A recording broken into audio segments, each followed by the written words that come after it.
Hello everyone, welcome to commerce room. This is Priya Dhamija here, your educator. तो students, business economics के topics हम discuss कर रहे हैं। पंजाब यूनिवर्सिटी के सिलेबस में जैसा जैसा बताए गए हैं टॉपिक, वैसे वैसे मैंने आपको सारे करवा दिए हैं according to your syllabus. First unit हमने फिनिश कर ली है, सेकेंड यूनिट भी हमने स्टार्ट की हुई है। क्लासिकल थ्योरी ऑफ एम्प्लॉयमेंट हमारी लास्ट क्लासेज में हम ऑलरेडी डिस्कस कर चुके हैं। तो आज का हमारा टॉपिक है सेज लॉ ऑफ मार्केट। तो चलिए शुरू करते हैं हमारी आज की क्लास। तो स्टूडेंट्स, क्लास शुरू करने से पहले एक छोटी सी रिक्वेस्ट, अभी तक आपने हमारे चैनल को सब्सक्राइब नहीं किया तो प्लीज़ स्टूडेंट चैनल को सब्सक्राइब कीजिए और जितना हो सकता है चैनल को शेयर भी कीजिए, मेरी भी हेल्प हो सके और उन स्टूडेंट्स की भी हो सके जिनको इस टाइम पे नीड है। ठीक है, तो चलिए शुरू करते हैं हमारी आज की क्लास। हमारा टॉपिक है Say's law of market. Says law of market क्या कहते हैं? तो जैसा कि हमने क्लासिकल थ्योरी में भी किया था कि क्लासिकल थ्योरी है जो वो सेज लॉ ऑफ मार्केट के इर्द गिर्द ही घूमती हैं कि जो सप्लाई है वो अपनी क्रिएट खुद ही कर लेती है डिमांड को। ठीक है, तो आज हम इस थ्योरी को डिटेल में पढ़ेंगे कि ये है क्या सेज लॉ ऑफ मार्केट। तो जीन बैप्टाइस्ट से ने ये अपनी लॉ दिया था रिलेटिंग टू मार्केट अपनी बुक में ट्रेड द इकोनॉमिक पॉलिटिक क्यों, तो जिसको हम सेज लॉ ऑफ मार्केट के नाम से भी जानते हैं। ठीक है, तो सेज लॉ ऑफ मार्केट क्या कहता है कि सप्लाई जो है वो अपनी डिमांड खुद ही क्रिएट कर लेती है। The law asserts that every producer supply his goods in the market in order to get the goods in exchange for them। Law ये कहता है कि जो प्रोड्यूसर है वो गुड्स को सप्लाई करता है मार्केट में ताकि वो उन चीज़ों के बदले में कुछ और चीज़ें एक्सचेंज में ले सके। जब भी जो प्रोड्यूसर है गुड्स को प्रोड्यूस करेगा वो कुछ ना कुछ रेम्यूनरेशंस हैं वो फैक्टर ऑफ प्रोडक्शन को वो पे करेगा। ठीक है, इन the form of wages, interest, rent and profit. और यही जो पेमेंट है वो फैक्टर्स की क्या बन गई? इनकम बन गई है। ठीक है, जिसने लेबर करी, जिसने उन चीज़ों को प्रोड्यूस करने में लेबर करी उसको वेजेस मिल गए, जिसने कैपिटल प्रोवाइड करी उसको इंटरेस्ट मिल गया, जिसने लैंड प्रोवाइड की उसको रेंट मिल गया, एंटरप्रेन्योर को प्रॉफिट मिल गया। तो सबकी जो ये पेमेंट्स हैं क्या बन गई? इनकम बन गई। Thus in a very act of supply of a commodity income of the factor is also generated. तो जितनी भी सप्लाई होगी हर सप्लाई में फैक्टर्स की क्या होगी? इनकम जनरेट होगी, फैक्टर्स की इनकम जनरेट होगी। Okay, this income is use to demand the goods produce. और यही वाली जो इनकम है जो चीज़ें हमने बनाई है उसकी डिमांड करने के लिए यूज़ की जाएंगी। दूसरे शब्दों में हम कह सकते हैं कि जो मनी कॉस्ट है गुड्स की are paid out as a income to the people. जो भी हमने जो प्रोड्यूसर के लिए कॉस्ट है दूसरे लोगों के लिए क्या है? इनकम है। और वही इनकम सारी की सारी इनकम वो क्या करेंगे? स्पेंड करेंगे to buy the goods produce, उन चीज़ों को खरीदने के लिए। ठीक है, क्योंकि हमें पता है इकोनॉमिक्स में हमने क्या पढ़ के रखा है कि एक का खर्चा दूसरे की क्या हो जाती है? इनकम हो जाती है। तो प्रोड्यूसर ने जो कॉस्ट बियर करी है उन कॉस्ट के लिए जो उसने पेमेंट करी है फैक्टर ऑफ प्रोडक्शन को, वही वो लोग क्या करेंगे? उन्हीं पैसों से वो उनकी क्या हो चुकी है? इनकम हो चुकी है। उन्हीं पैसों से वो उन चीज़ों को खरीदेंगे। सेकेंड पार्ट में वो क्या कह रहे हैं कि जब भी वॉल्यूम ऑफ प्रोडक्शन इंक्रीज होगा ना, इंक्रीज होगा तो जो हमारे आइडियल फैक्टर होंगे, फैक्टर ऑफ प्रोडक्शन होंगे, आर पुट टू वर्क, जो बचे हुए हैं। जब भी कह रहे हैं कि हमारी इंक्रीज होगी ना तो हमारे जो आइडियल फैक्टर्स हैं उसको हम यूज़ करेंगे। जब भी वॉल्यूम ऑफ प्रोडक्शन इंक्रीज होगा, सप्लाई इंक्रीज होगी, जो बचे हुए फैक्टर्स हैं हम उनको यूज़ करेंगे। जैसे हमारे अनएम्प्लॉयड अभी पर्सन्स है, ठीक है, वो वाले उनकी बात कर रहे हैं। And the production of goods so increase in distributed among the newly employed factor as income और रिवॉर्ड फॉर वर्क डन। तो जितनी प्रोडक्शन इंक्रीज होगी उस इंक्रीज हुई प्रोडक्शन जिस लोगों ने की है, जिन लोगों ने करी है, जिन फैक्टर ऑफ प्रोडक्शन ने हमें हेल्प करी है, हम उनको भी रिवॉर्ड देंगे, उनको भी इनकम देंगे।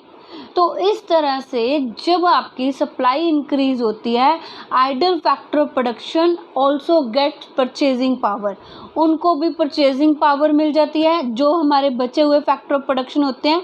And they spend on the goods and services produce, जितना भी गुड्स एंड सर्विसेज प्रोड्यूस हुए हैं वो उनके ऊपर स्पेंड करेंगे।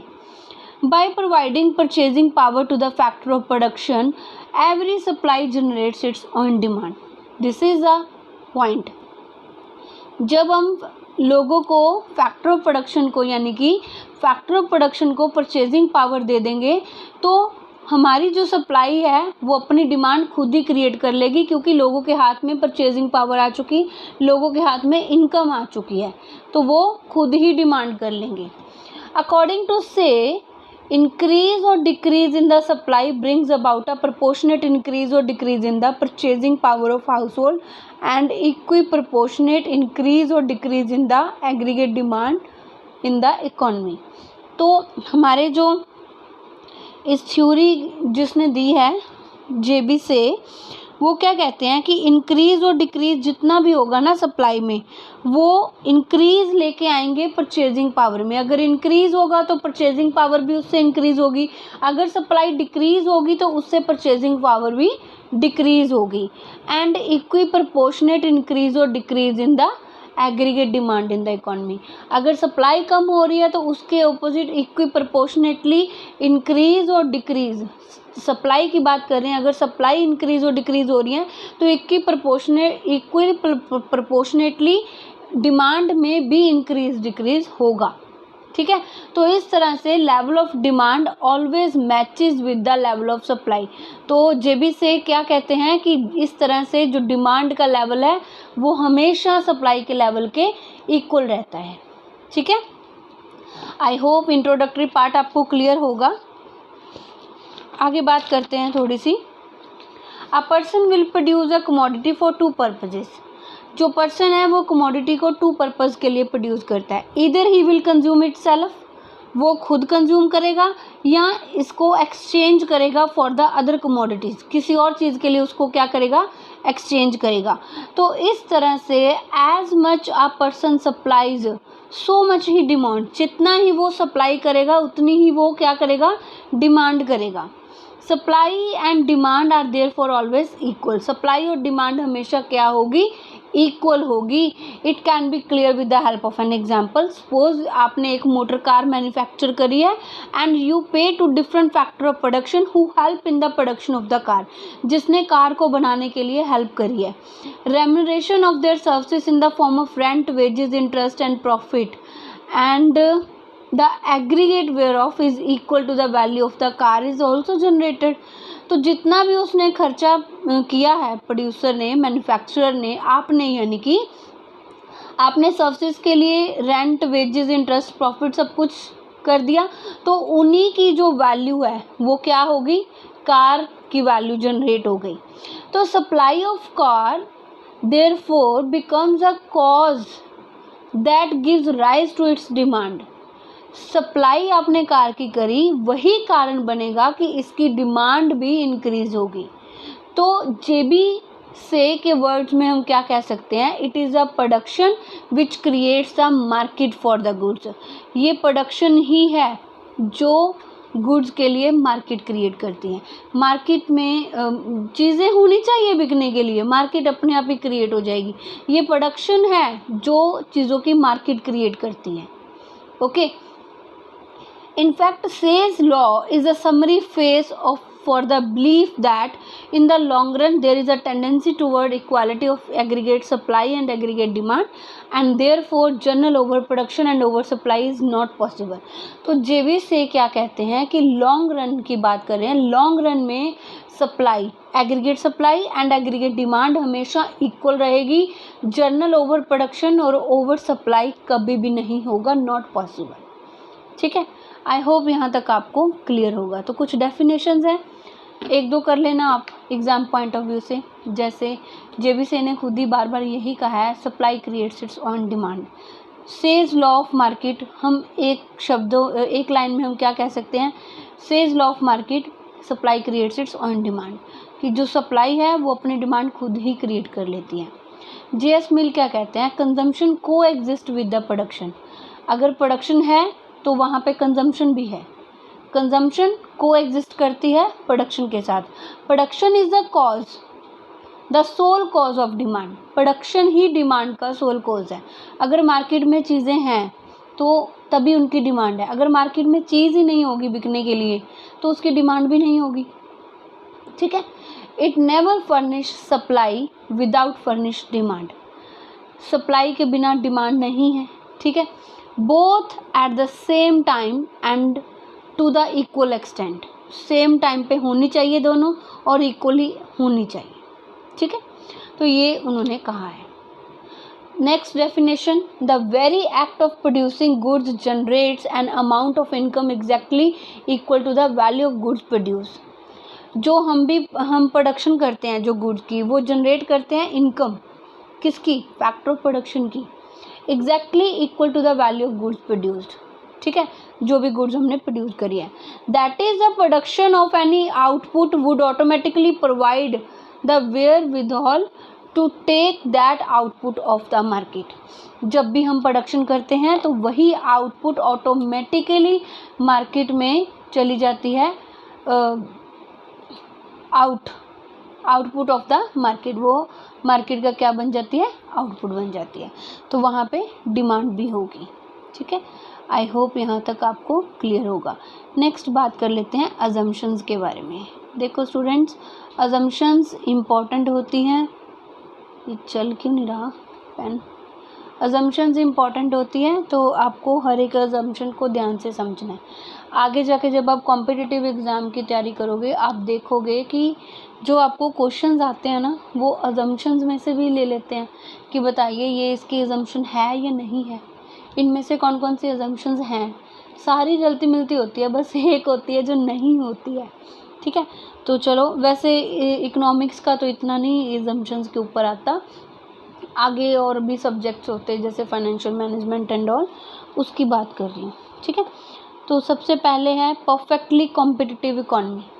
Perfectly competitive economy, the law assume that perfect competition in all the markets.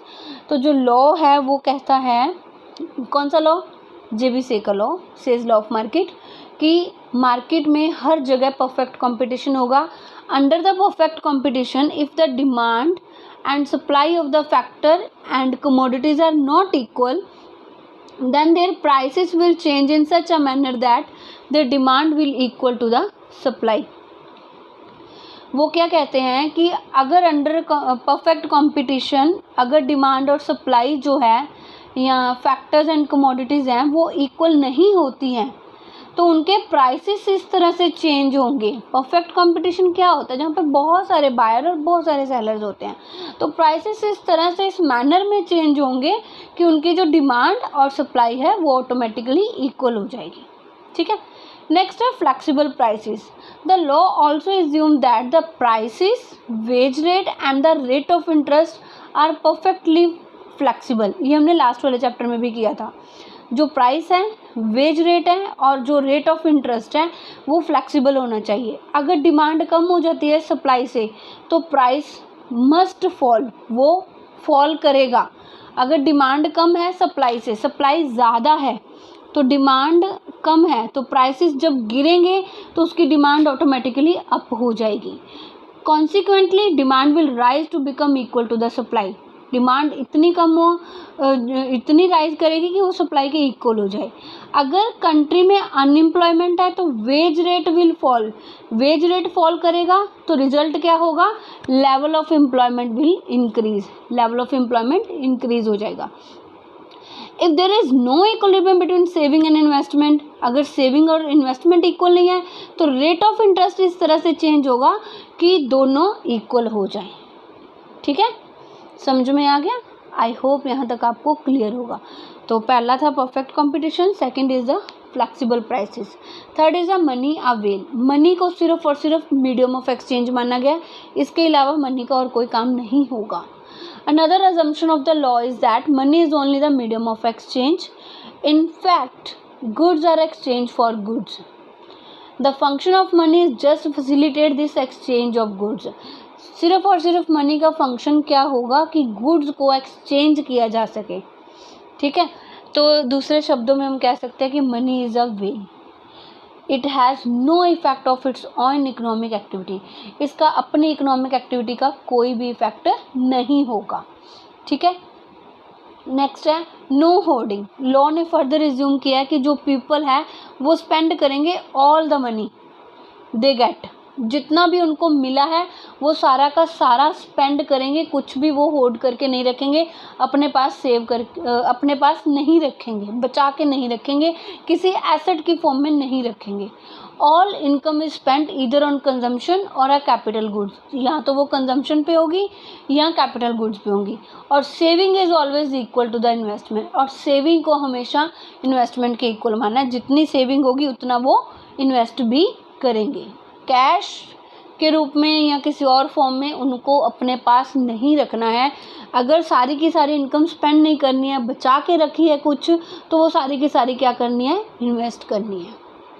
Okay, saving is always equal to investment. I hope यहाँ तक आपको क्लियर होगा। State is neutral.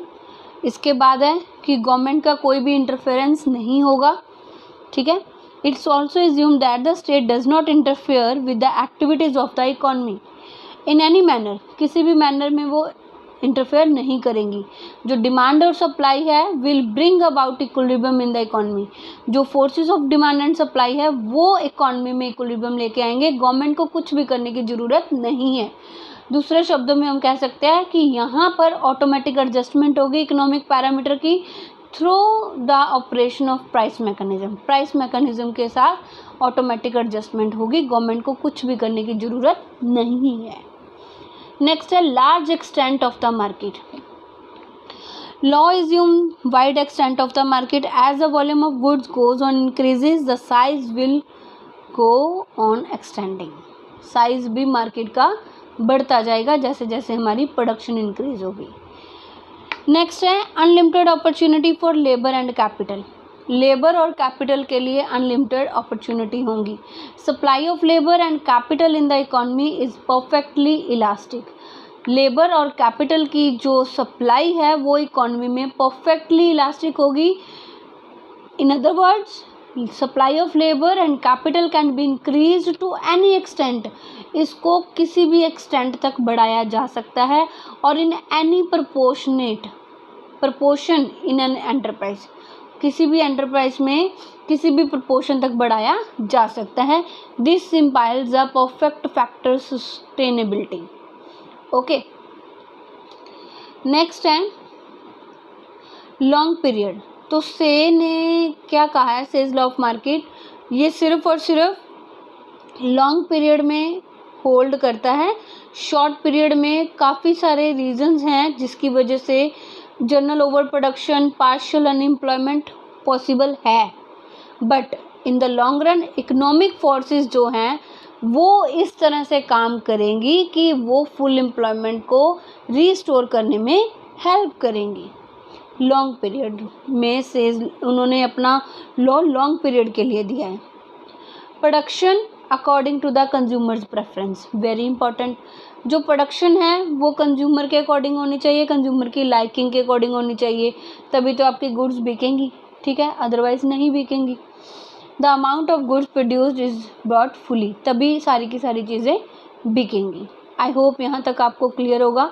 अभी तक हमने किया इंट्रोडक्टरी पार्ट और उसकी एजम्पशंस। अब हम कर रहे हैं explanation of Say's law of market. तो Say's law of market can be explain under the two types of situation. पहला barter economy and second is the monetary economy. Barter economy क्या होती है, बार्टर सिस्टम क्या होता है, जहाँ पे गुड्स के बदले गुड्स को एक्सचेंज किया जाता है, ठीक है।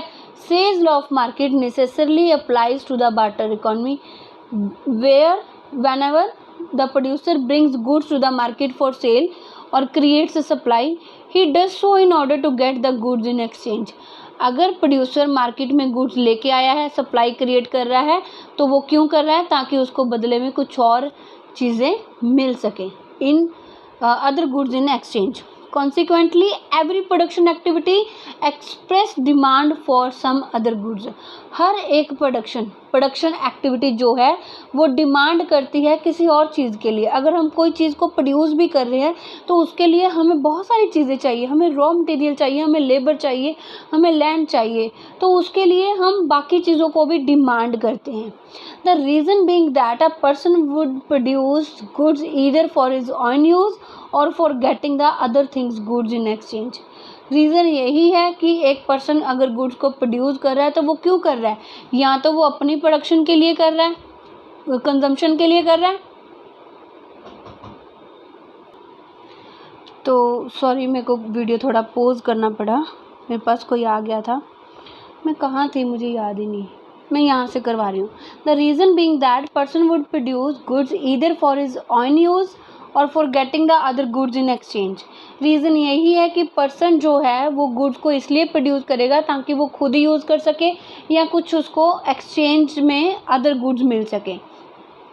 तो in the barter economy supply of commodity always symbolises the demand for the other commodities.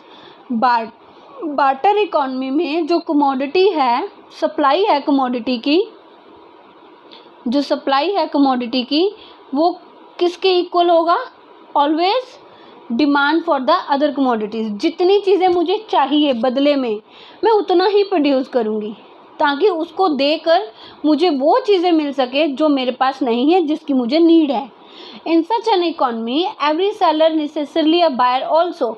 तो इस इकॉनमी में, बार्टर इकॉनमी में, हर एक सेलर बायर भी होगा ही होगा, क्योंकि यहाँ पे मनी की तो हमने बात ही नहीं करनी है.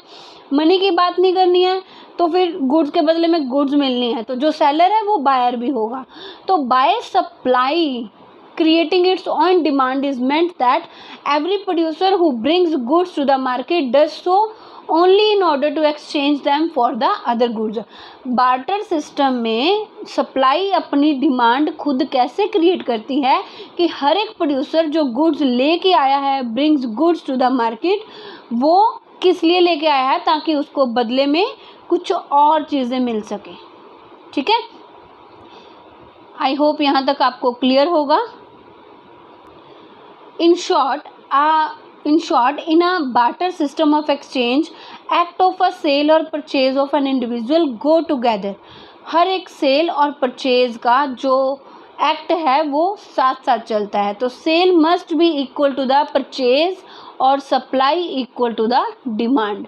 तो जो आपकी सेल है वो परचेज के इक्वल होगी, तो जो सप्लाई है वो डिमांड के इक्वल होगी.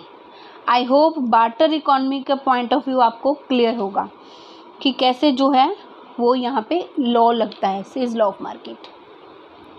नेक्स्ट है Say's law and monetary economy. Classical economics है apply Say's law to the monetary economies. जो क्लासिकल इकोनॉमिक्स है उन्होंने सेज के लॉ को एक मॉनेटरी इकोनॉमी में लगाया है. उनके अकॉर्डिंग जो मनी है वो सिर्फ और सिर्फ only as a medium of exchange काम करेगी. उनकी अजम्पशन भी थी, जब भी प्रोड्यूसर सेल करेगा अपनी गुड्स को, उसको बदले में क्या मिलेगा? इनकम मिलेगी in the terms of money. Barter में गुड्स मिलेंगी, गुड्स के एक्सचेंज के लिए करता था, लेकिन यहाँ पे उसको क्या मिलेगी? मनी मिलेगी.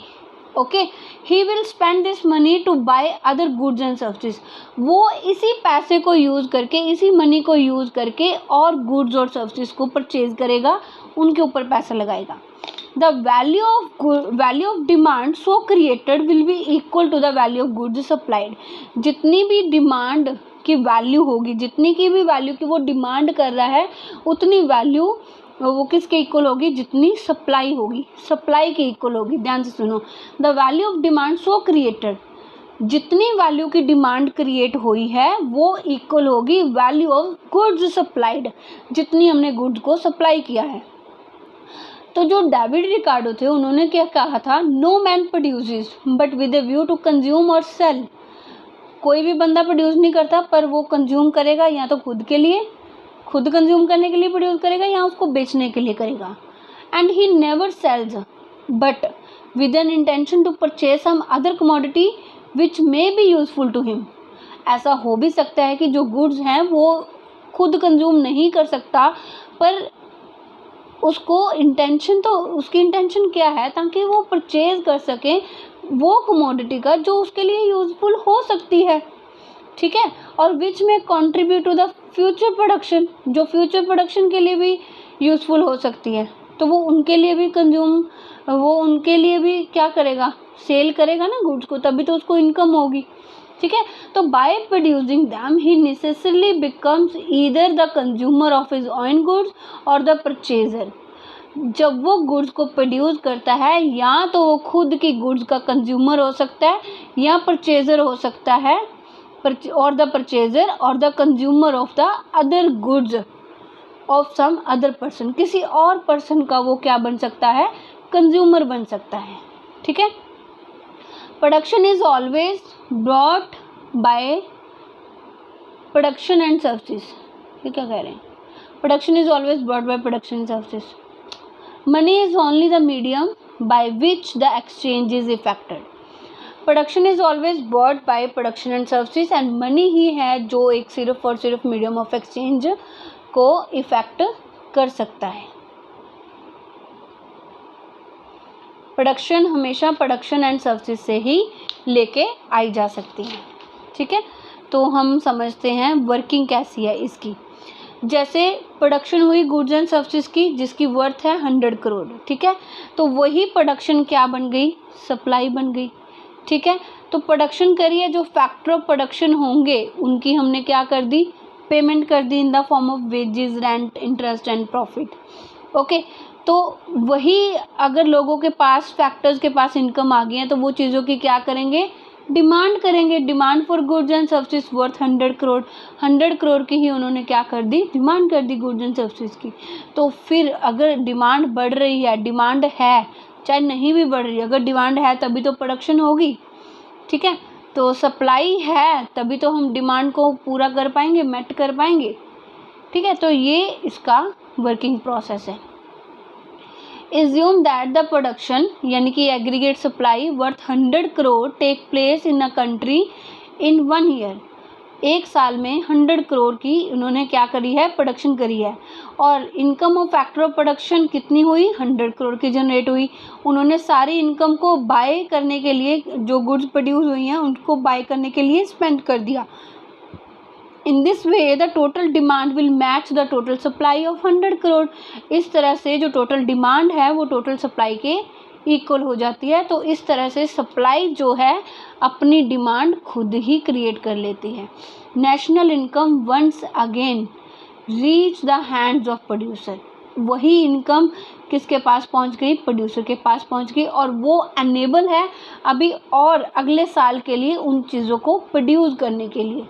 तो in this manner the circular flow of income and expenditure will continue necessarily, okay, keeping the system in a state of balance. System को बैलेंस में रखने के लिए ये प्रोसेस सर्कुलर फ्लो चलता रहता है। अब कहते हैं कि रियल लाइफ में तो ऐसा नहीं होता है कि जो लोग हैं वो सारी की सारी इनकम को गुड्स एंड सर्विसेज में स्पेंड कर दे save a part of it. वो अपने इनकम का कुछ पार्ट जो है वो सेव कर लेते हैं। The aggregated demand falls to the extent saving is affected out of the given income. जो एग्रीगेट डिमांड है वो फॉल करेगी क्योंकि सेविंग भी होती है, इनकम सारी की सारी हम स्पेंड नहीं करते हैं। तो whenever there is a saving in the economy, there is possibility of aggregate demand falling short of aggregate supply। तो जब भी इकोनॉमी में सेविंग होगी तो ये पॉसिबल है कि आपकी जो एग्रीगेट डिमांड है वो एग्रीगेट सप्लाई से कम हो। क्लासिकल इकोनॉमिक्स का क्या व्यू है, even if there is a saving Say's law prove valid. Say's जो लॉ है वो वैलिड प्रूव हुआ है। It is so because people must convert their saving into the investment. ये क्यों हुआ है, क्योंकि उन्होंने एज्यूम किया है कि जो सेविंग है वो इन्वेस्टमेंट के इक्वल होगी। तो पीपल जो हैं उनको अपनी सेविंग इन्वेस्टमेंट में कन्वर्ट करनी ही पड़ेगी। In this way the aggregate of consumption demand and investment demand is equal to aggregate supply. तो एग्रीगेट सप्लाई जो है वो किसके इक्वल होगी, कंजम्पशन प्लस इन्वेस्टमेंट के, ठीक है। कंजम्पशन प्लस इन्वेस्टमेंट की इक्वल होगी। If due to certain reason, अगर किसी कारण से सेविंग जो है मोर देन हो जाती है इन्वेस्टमेंट से, सेविंग ज़्यादा है, लोग इतना इन्वेस्ट नहीं कर रहे हैं, then rate of interest change करेगा। फ्लैक्सिबल बोला ना उन्होंने कि रेट ऑफ इंटरेस्ट फ्लैक्सिबल होना चाहिए, तब वहाँ पे rate of interest role play करेगा। Change in such a manner that saving and investment will once again be equal, कि वो दोबारा से इक्वल हो जाएं। Hence as a money serves only as a medium of exchange and the rate of interest is perfectly flexible, Say's law of market will be applicable to the monetary economies as well। जिस तरह से इन्होंने assume किया है कि जो saving और investment है वो इक्वल हो गए, तो जो मनी है वो मीडियम ऑफ एक्सचेंज होगा, खाली मीडियम ऑफ एक्सचेंज वही होगा, ओनली मीडियम ऑफ एक्सचेंज, और रेट ऑफ इंटरेस्ट है जो परफेक्टली क्या होंगे, फ्लैक्सिबल होंगे। फ्लैक्सिबल इन्होंने एज्यूम भी किया, तो सेज लॉ है वो मॉनेटरी इकोनॉमी में भी उसी तरह से लगता है, एप्लीकेबल होता है। Sustaining the application of Say's law of market to the monetary economy. Okay, तो डॉक्टर मार्शल ने क्या रिमार्क किया है, that man spend his part of income on the consumption and the other part he saves, he spent, okay, by him in buying the services of labor and the other factor of production। क्या कह रहे हैं कि जो man है वो spend करेगा अपना पार्ट ऑफ इनकम कंजम्पशन पे, और अदर पार्ट है जो उसने बचा के रखा है वो स्पेंड करेगा, spent by him in buying the services of labour and the other factor of production, other factor of production की सर्विसेज को लेने के लिए। Even under the monetary economy, the aggregate supply is always equal to the aggregate demand। monetary economy में भी aggregate supply हमेशा aggregate demand के equal मानी जाएगी according to Say's law of market। okay, I hope यहाँ तक आपको सारा क्लियर होगा। तो आज की क्लास में इतना ही, बाकी हम अपना फर्दर नेक्स्ट क्लास में करेंगे। I hope आपको इतनी सी सही कुछ तो हेल्प हुई होगी। अगर हुई है तो प्लीज़ चैनल को सब्सक्राइब भी कीजिए और चैनल को आगे शेयर भी कीजिए और मुझे भी मोटिवेट करते रहिए। Thank you so much students, मिलते हैं हमारी नेक्स्ट क्लास में।